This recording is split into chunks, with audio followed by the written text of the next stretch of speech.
ছাত্র কতজন আছে? ছাত্র কি ভর্তি ভর্তি নিচ্ছেন ভাই? এক বছর বন্ধ থাকার পরে আবার নতুন করে স্টার্টিং করা হয়েছে। আমরা বাংলাদেশ তাইকোয়ান্দো ফেডারেশনের অধীনস্থ যশোর জেলার বাগাচড়া সারসা থানা বাগাচড়া তাইকোয়ান্দো ক্লাব, ক্লাবের নাম Bagachra taekwondo club, BTC Bagachra taekwondo club.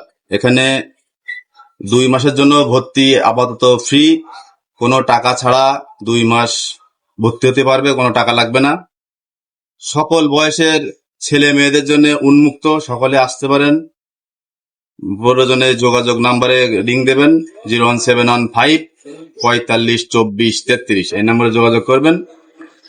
ধন্যবাদ। তো আপনারা যারা ভর্তি হতে চান মার্শাল আর্ট ক্লাবে, তারা আসবেন। এই যে মার্শাল আর্ট কিন্তু প্র্যাকটিস চলছে, তো আপনারা সবাই নাম্বারে যোগাযোগ করবেন। এই যে আমাদের